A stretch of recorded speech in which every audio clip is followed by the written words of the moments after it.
Good morning, boys and girls. It's good to be with you once again. We're in the book of Genesis, in God's true word, and we're going to study again. We're going to have a story about Abram and Sarai. Well, Abram and Sarai had everything. They had cattle and camels and lambs and sheep, but one thing they didn't have a child. But wait, God promised Abram and Sarai that they would have a baby. God said that they would have children and grandchildren, and God always keeps his promises. God saw how sad Abram and Sarai were. God gives his people everything they need to obey. One night, God spoke to Abram and told Abram that he would have his own son. Abram believed the Lord. Abram and Sarai waited and waited. They waited so long that Sarai thought that she would make another choice, a bad choice. Sarai had a helper named Hagar, and Hagar made fun of Sarah for not having a baby. And Hagar was pregnant for a baby. Hagar was going to have a baby and Sarah could not. I wonder if this made Sarah cry.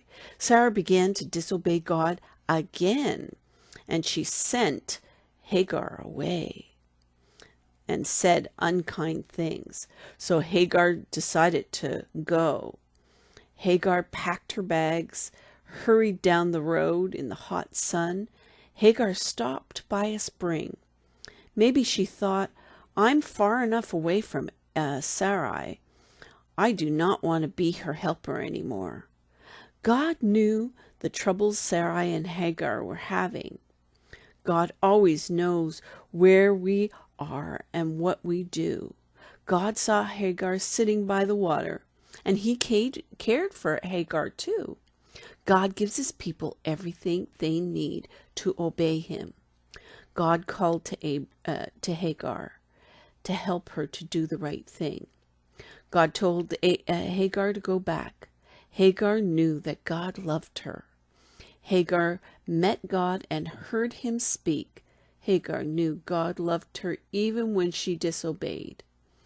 Much later, God would send his son Jesus to die on the cross and to come alive again. And Jesus took the punishment for all the times we disobey.